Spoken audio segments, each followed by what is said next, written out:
Hello everyone. Manmohana tarot with Anindita में आपका बहुत बहुत स्वागत है। आज मैं एक पिकअप पाइल रीडिंग लेकर आई हूँ, ठीक है। उससे पहले मैं कार्ड्स एनर्जाइज कर लेती हूँ। पिकअप पाइल रीडिंग लेकर आई हूँ। मुझे कमेंट आया था मेरे एक सब्सक्राइबर व्यूअर की तरफ से कि पर्सन ऑन योर माइंड पर वो रीडिंग चाहते थे, ठीक है। मैं उनका नाम भी लेना चाहूँगी। ट्विंकल नाम है उनका। उन्होंने कहा था कि इस टॉपिक पर रीडिंग करने के लिए। मेरे बहुत सारे व्यूअर्स ऐसे हैं जिनको इस टॉपिक पर रीडिंग चाहिए, तो मैंने सोचा इस टॉपिक पर एक रीडिंग करते हैं। इसके लिए मैंने 2 स्टोन्स यहाँ पे सिलेक्ट किए हैं। एक है रेड वन, आई होप आपको दिख रहा है, और दूसरा है the green one. Okay, red one is number 1, pile number 1, and the green one is pile number 2। तो मैं इसका पिक बीच में डाल दूंगी, तो आप सिलेक्ट कर लेना कि कौन सा पाइल आपका है। Red one is number 1, pile number 1, और green one is pile number 2। आप सिलेक्ट कर लीजिए, तब तक मैं कार्ड्स को शफल कर लेती हूँ। मैं पाइल 1 के लिए रीडिंग करूंगी, the red one, pile number 1।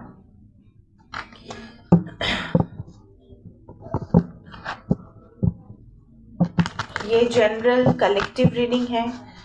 बहुत सारे व्यूअर्स ने मुझसे क्वेश्चन किया था, मुझे बोला था कि मैम काफ़ी सारे टॉपिक्स वगैरह आते रहते हैं कि मैम इस टॉपिक पे रीडिंग चाहिए, उस टॉपिक पे रीडिंग चाहिए। आज मैंने डिसाइड किया कि आप लोगों का भेजा हुआ टॉपिक ही मैं लूँगी। Okay, 4 of wands, beautiful. तो पर्सन ऑन योर माइंड क्या सोच रहे हैं आपको लेकर, उनकी क्या फीलिंग्स है, क्या बताना चाहते हैं, उनकी करंट एनर्जी क्या है, वही सब कुछ हम देखेंगे। आई होप आपने पाइल सिलेक्ट कर लिया है। पाइल नंबर 1 से मैं शुरू कर रही हूँ।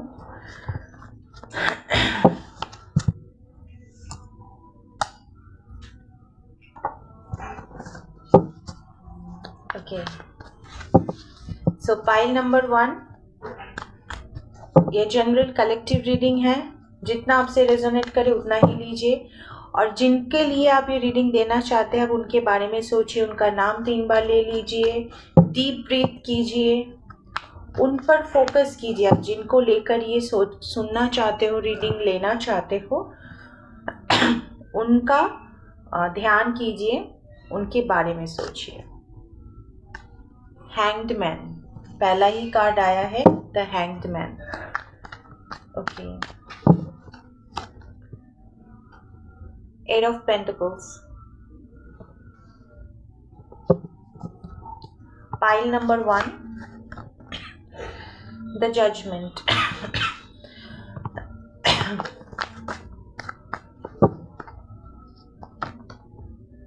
Knight of Pentacles,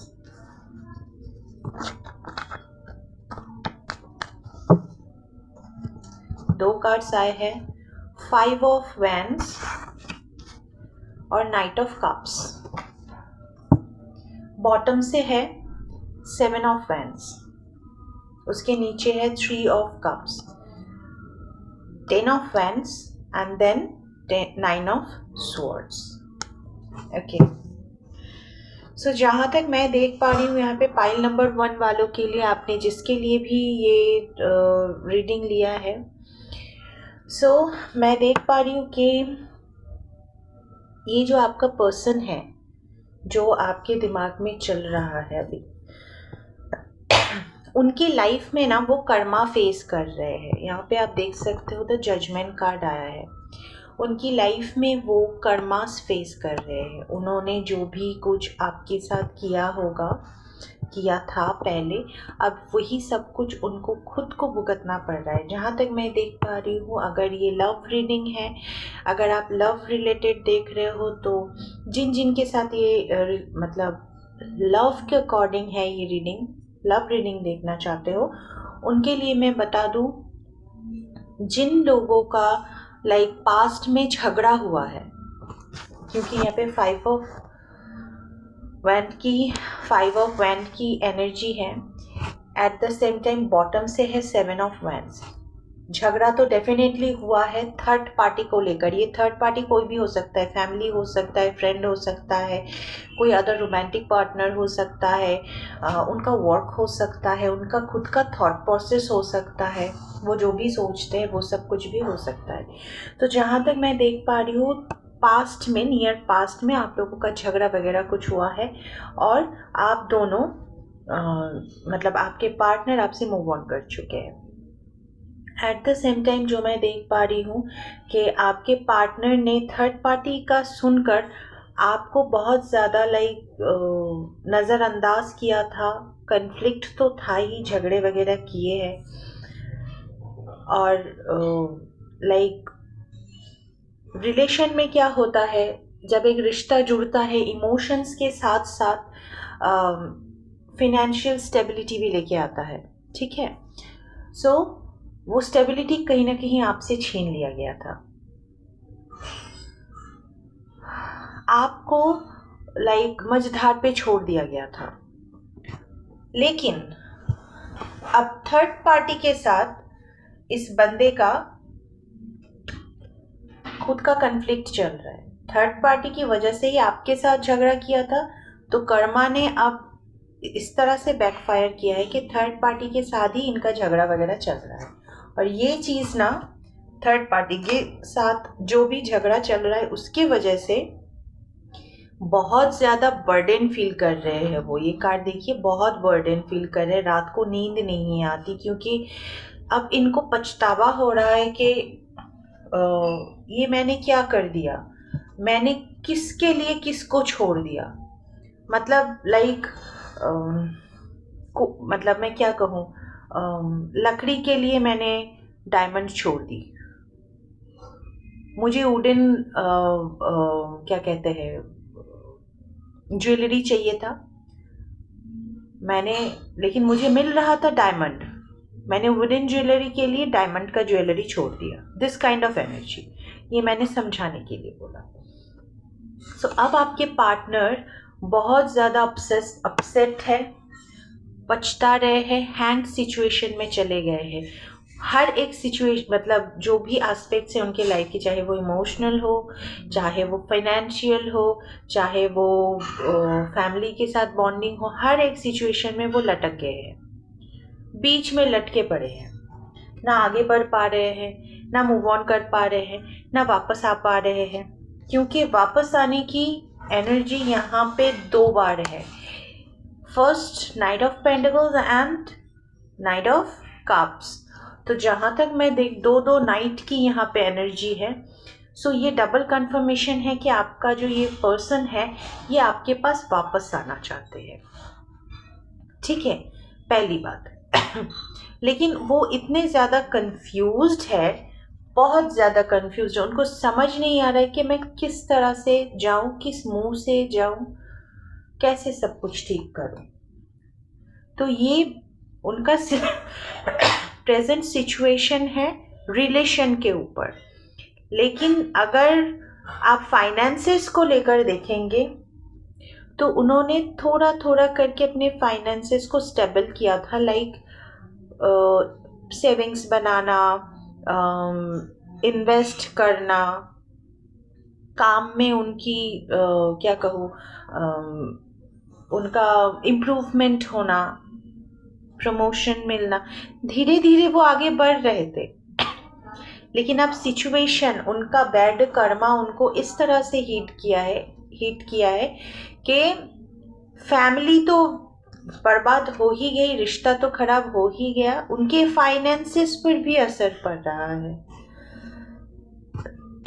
ठीक है।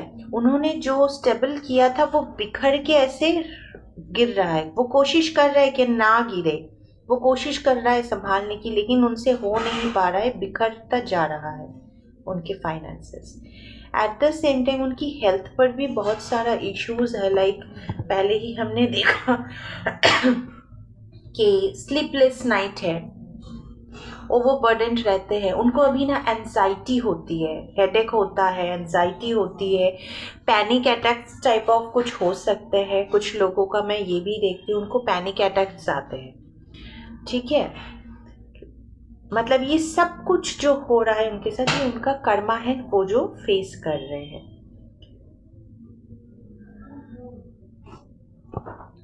This kind of energy I am getting कि ये जो पर्सन जिसके बारे में भी आप सोच रहे हो, उनकी हालत ऐसी है, बहुत कोशिश कर रहा है कि आपके पास वापस आया जाए, बहुत कोशिश कर रहा है या फिर कर रही है कि आपको मना लिया जाए, आपको सब कुछ सच बताना चाहते हैं। लेकिन इट्स अप टू यू कि अगर ये बंदा, इंसान से गलती हो जाती है, एक बार हो दो बार हो माफ़ कर दिया जाता है, लेकिन अगर दो बार से ज़्यादा होने लगे तो ये उनकी फितरत है, ये उनका गलती नहीं है, फितरत है। अगर दो बार से ज़्यादा हो रहा है देन उससे मूव ऑन कर जाना ही आपके लिए बेहतर है। और दूसरा, अगर उनकी एक बार गलती है या फिर दो बार उन्होंने गलती कर दिया है, देन आप माफ़ करके उनको मौका दे सकते हो। लेकिन इट्स अप टू यू कि आपको क्या बनना है, आपको क्या चाहिए। अगर आप चाहते हो कि मेरा पार्टनर मेरे साथ ही रहे, ये बंदा मेरे पास वापस आ जाए, देन आप उसको मौका दो। लेकिन अगर इसका नेचर ऐसा हुआ, ये कल को किसी फोर्थ फिफ्थ पार्टी के लिए आपको छोड़ के भाग जाएगा।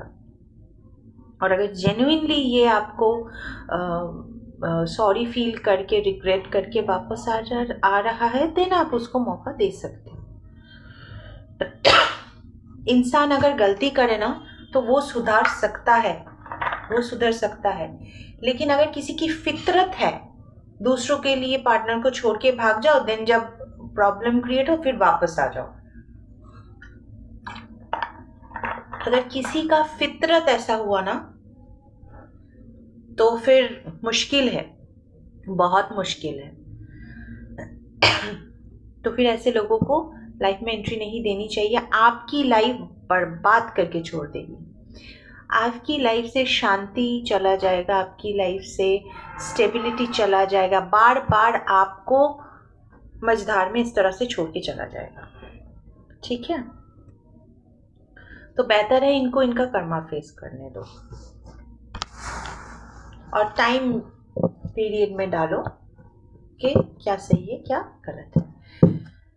ओके, तो पाइल नंबर 1 के लिए अब मैं एक मैसेज लेना चाहूँगी कि आपके पार्टनर जिनके बारे में आप सोच रहे थे, वो आपको क्या मैसेज देना चाहते हैं। पॉजिटिविटी, आप उनकी लाइफ में पॉजिटिविटी लेकर आए थे। एट द सेम टाइम आपकी वजह से ना वो बहुत खुश होते थे, आई लव यू जान। तब ये आई लव यू कहाँ पर था जब आपको छोड़कर गया था? मेरा एक ही सवाल है, तब ये आई लव यू, तब ये प्यार कहाँ था?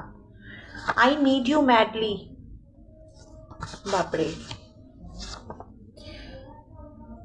एट द सेम टाइम मैंने बोला था कार्ड देखकर वो बहुत कंफ्यूज्ड है, आपको चाहते हैं लेकिन कभी कभी उनका ऐसा सिचुएशन हो रहा है, बोल रहे हैं कि लीव मी अलोन, वो खुद को संभाल नहीं पा रहे हैं।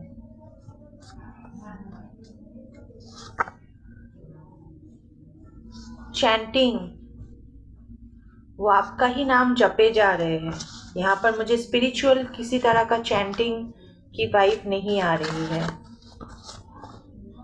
Try to see the others perspective on their shoes, आपको उनकी जगह खड़े होकर समझने के लिए बोला जा रहा है, काइंडनेस दिखाने के लिए बोला जा रहा है। ओवरऑल पहले तो गलती करो और देन माफ़ी मांगो और फिर एक्सपेक्ट करो कि माफ़ कर देंगे, काइंडनेस दिखाएंगे। तो तुम भी तो दिखा सकते थे अपने पार्टनर को काइंडनेस। ऐसे लोग ना मेरे सामने, लाइक मैं ऐसे लोगों को बिल्कुल भी एंटरटेन नहीं करती हूँ। सो मैं आपको भी नहीं कहूँगी कि आप एंटरटेन करो, लेकिन हाँ, अगर किसी ने गलती की है, जो मैंने पहले ही बोला कि गलती की है, एंड देन वो जेन्युइनली वापस आ रहा है, देन आप उसको मौका दे सकते हो। लेकिन अगर कोई बार बार ऐसा कर रहा है ना, तो हाथ जोड़ दो, हाथ जोड़ो और बोलो जाओ अपने रास्ते, आगे बढ़ो, आगे बढ़ो। मुझे नहीं चाहिए इस तरह का प्यार, इस तरह का रिश्ता। मेरे लिए डिवाइन ने कुछ बेहतर सोचा है, डिवाइन मुझे वो ही भेज देंगे। ठीक है, इस तरह का एटीट्यूड रखो। मैं अपने व्यूवर्स के लिए एनर्जी नहीं, सॉरी, गाइडेंस लेना चाहूँगी कि उनको क्या करना चाहिए। पाइल नंबर 1 के लिए गाइडेंस है। उनको उनका कर्मा मिल रहा है, सो ऑब्वियसली आपको जस्टिस मिल रहा है, definitely. Very straight forward message है। उनका कर्मा पूरा होने दीजिए आप। इस कर्मा को अगर आप रोक देंगे ना, तो ये रिपीटेडली होता जाएगा। जब तक उनका कर्मा पूरा नहीं होगा तब तक होता जाएगा। आप आपके लिए गाइडेंस आ रहा है, अपने इर्द गिर्द एक बाउंड्री सेट कीजिए। ठीक है, at the same time protection भी क्रिएट कीजिए। मैं बोल दूंगी कैसे। अपने इर्द गिर्द बाउंड्री सेट कीजिए कि इस बाउंड्री के अंदर अगर तुमको आना है तो you have to be proof yourself. Proof करो कि तुम इस बाउंड्री के अंदर आने के लायक हो, अदरवाइज बाउंड्री के बाहर रहो। मेरे पास उतना टाइम नहीं है कि मैं फालतू के नॉनसेंस सुनूं। इस तरह का एटीट्यूड रखो, इस तरह का माइंडसेट बनाओ कि कोई भी एड़ा गैड़ा आके तुमको परेशान करके ना जा पाए। कोई भी एड़ा गैड़ा आके तुम्हारी लाइफ को इस तरह से लाइफ में उथल पुथल मचा के ना जा पाए, वैसा बाउंड्री क्रिएट करो। कोई भी नॉनसेंस बर्दाश्त मत करना।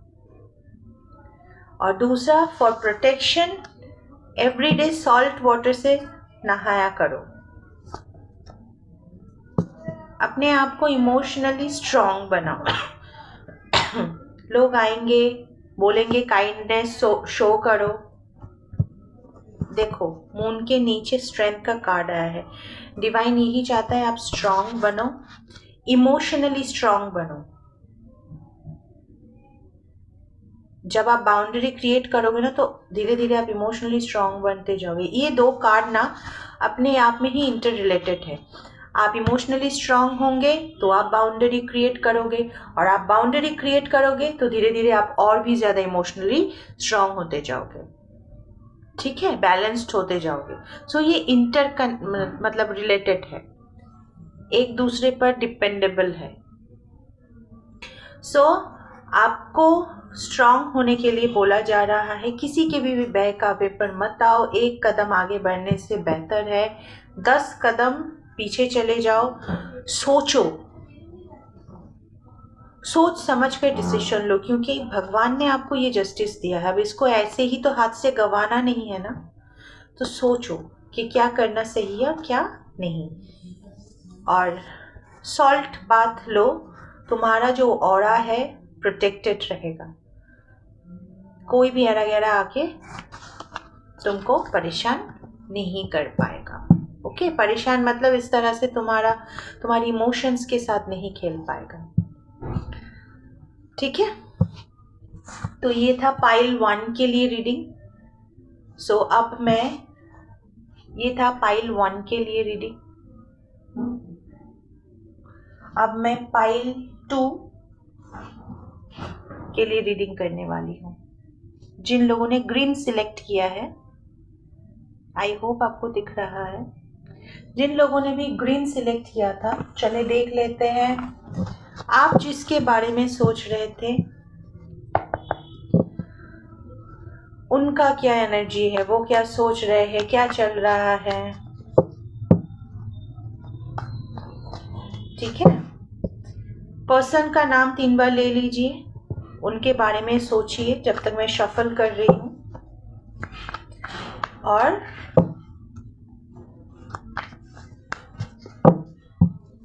मेरे चैनल को सब्सक्राइब कीजिए।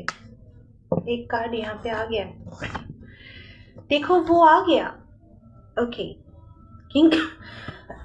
King of swords action oriented है। जिसके बारे में भी आप सोच रहे हैं वो एक्शन ओरिएंटेड है। एक्शन क्या होने वाला है? आप दोनों के बीच में बैलेंस क्रिएट करना। ओके,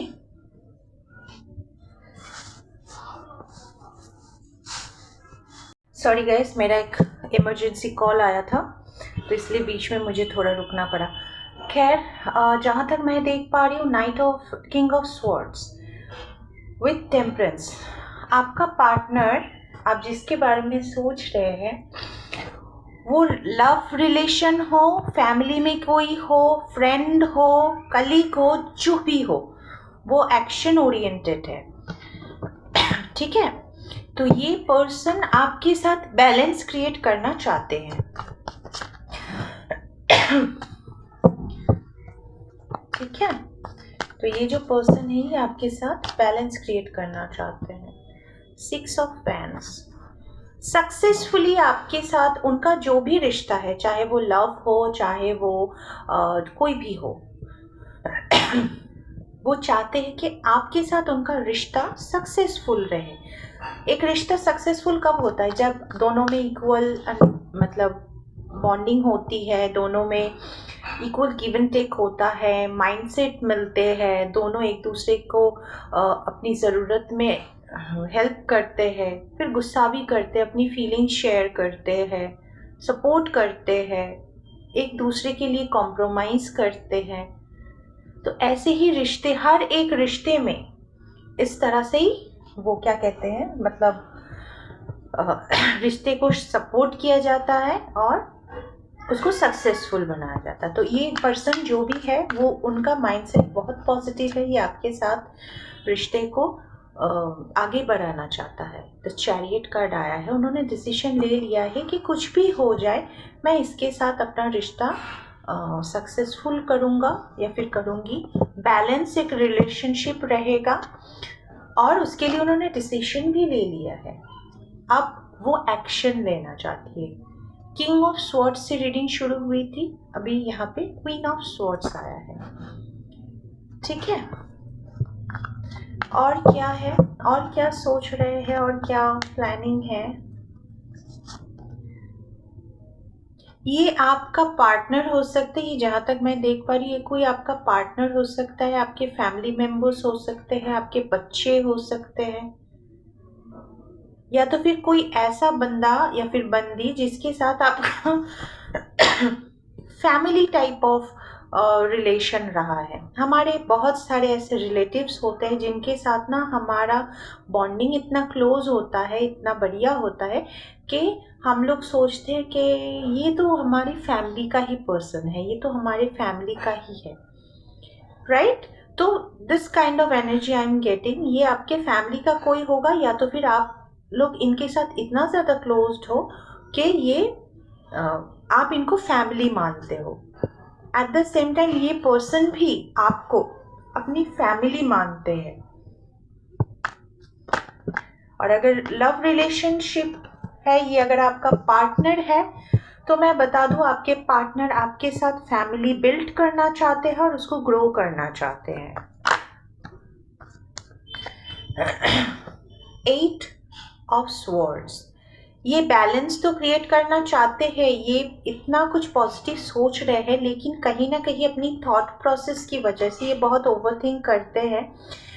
थॉट प्रोसेस में ये ना स्टक हो रहे हैं, लाइक अभी तो बहुत एक्शन ओरिएंटेड, हाँ मुझे अभी अभी इसके साथ सब कुछ प्रॉब्लम ओके सॉल्व कर लेना है, सारा प्रॉब्लम सॉल्व कर लेना है, लेकिन फिर ना उनके दिमाग में कुछ एक ख्याल आ रहा है कि वो होल्ड बैक करे, वो स्टक हो रहा है कि मैं कैसे करूँ, अगर मैं बोलूँ भी तो ये सामने वाला पर्सन राज़ी होगा, ये सामने वाला जो पर्सन है क्या वो मतलब एक्सेप्ट करेगा, अगर मैं अपोलोजाइज भी करूँ तो क्या वो एक्सेप्ट करेगा।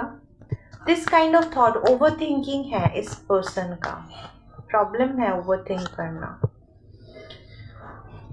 और जैसे ही स्टक फील होता है ना, जब भी उनका ये थॉट प्रोसेस उन पर हावी होता है, वो मुंह के बल गिरते हैं, वो एक्शन लेना चाहते हैं देन पीछे हो जाते हैं।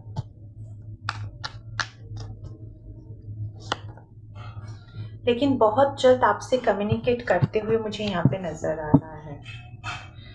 जिन लोगों का ये पर्सन जो है, ये जो पार्टनर है, अगर ये आपका लव पार्टनर है, वो बात करेंगे और रिकंसाइल करेंगे आपके साथ, क्योंकि आपके बिना उनका दिल टूटा हुआ है, आपसे दूर नहीं रह पा रहे हैं। अगर ये आपका लव्ड वन है तो मतलब पार्टनर है, लव पर्सन है, ठीक है, आपका हस्बैंड है, आपका लवर है, तो बहुत जल्द रिकंसिलिएशन, कम्युनिकेशन मुझे यहाँ पर दिख रहा है। आपके बिना वो बिल्कुल अधूरे हैं, बहुत अकेले हैं।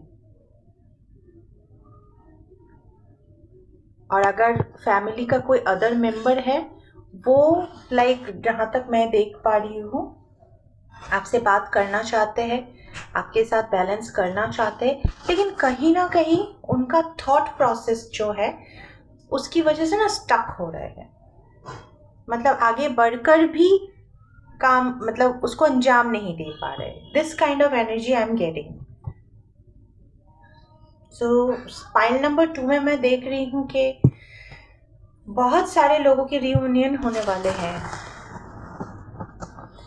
और अगर फैमिली में कोई, मैं आपको यही कहूँगी, अगर फैमिली में कोई आपके सामने अपॉलॉजी लेके आ रहे हैं तो उन्हें माफ़ करना चाहिए, ठीक है, क्योंकि I am getting this vibe. मैं, आप सब ने अच्छे से ध्यान दिया होगा, जिन लोगों को नो बोलना होता है मैं मुंह पे नो बोल देती हूँ कि मत करो इसको, फॉरगिव मत करो, इसके पीछे मत भागो, मूव ऑन कर जाओ। मैं स्ट्रेट कट बोल देती हूँ, कोई शुगर कोटिंग नहीं करती मैं।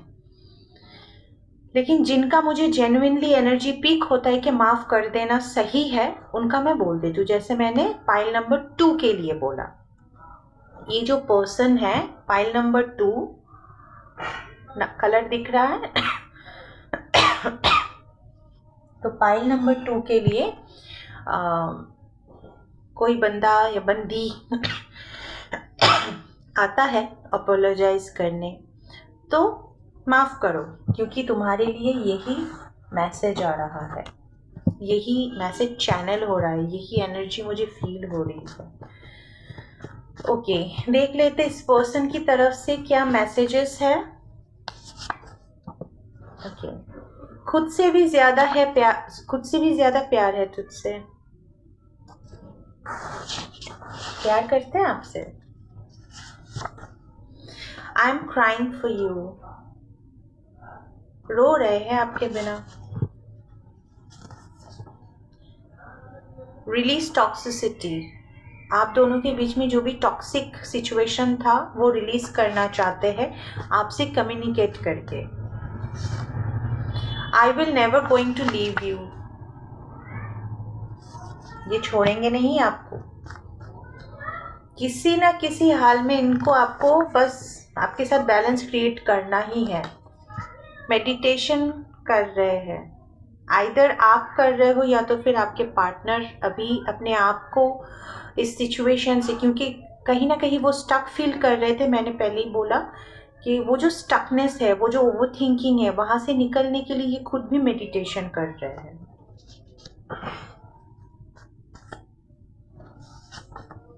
I am feeling alone without you, मैंने बोला ना लास्ट में ही एक 3 ऑफ, कहा गया वो कार्ड, ओके वो कहीं नीचे चला गया, 3 ऑफ स्वॉर्ड्स का कार्ड आया था। सो आपके पार्टनर, मैंने बोला कि आपके बिना बिल्कुल अधूरे हैं, उनका मन नहीं लग रहा, बहुत मिस कर रहे हैं, वही मैसेज निकल के आया है। बिलीव मी, वो अपने सोच में मतलब अपने थॉट प्रोसेस में स्टक है, मैंने बोला था। तो वो, उनको लगता है कि वो अपोलॉजी लेकर आएंगे आपके पास, आपसे माफ़ी मांगने आएंगे, आपसे रियूनाइट होने आएंगे, तो शायद आप उनका यकीन नहीं करोगे, और यही सोच सोच के ना वो रुक जाते हैं। मैंने पहले ही रीडिंग में बोला, वो यही सोच के रुक जाते कि क्या वो एक्सेप्ट करेगा, क्या वो एक्सेप्ट करेगी। इसीलिए यहाँ पर है बिलीव मी, वो बोलना चाहते कि वो बैलेंस कर लेंगे, वो अब सुधर के वापस आ रहे हैं। Anything else? Calmness and reconciliation, beautiful. Calmness and reconciliation. So वो आपके साथ रिकंसाइल करना चाहते हैं और बहुत एक जो भी आप दोनों में बातचीत होगी वो बहुत पीसफुली होगी, शांति से वो बात करेंगे और आप दोनों का मैटर बहुत शांति से सुलझाएंगे। पीसफुल रिजोल्यूशन निकलने के रास्ता, बीच का रास्ता निकलने का चांसेस यहाँ पे है। बॉटम से है यू मेक मी स्ट्रांग, आप उनको स्ट्रांग बनाते हो, ठीक है। तो यही सब कुछ वो मैसेज आपको देना चाह रहे थे जो मैंने ले लिया।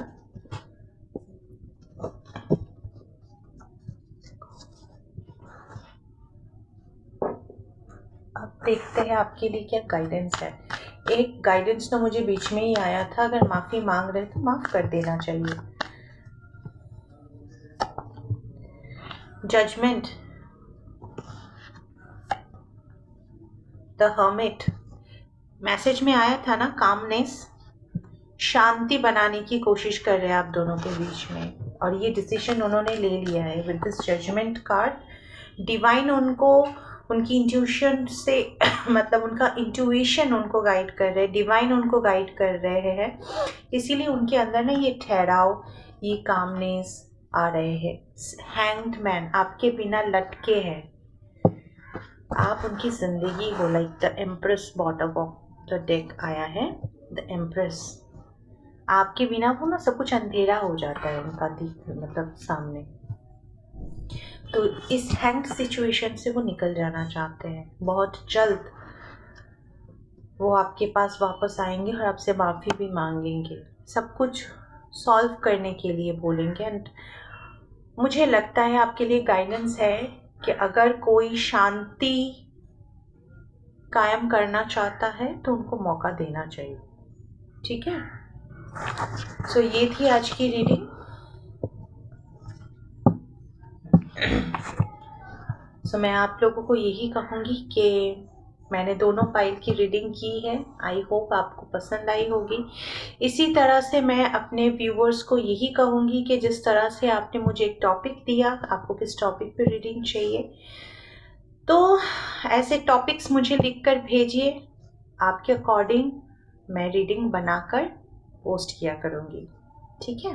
बाकी ओवरऑल जो मेरी रीडिंग वगैरह आती रहती है वो आते रहेंगे। So thank you, all the very best, and God bless you.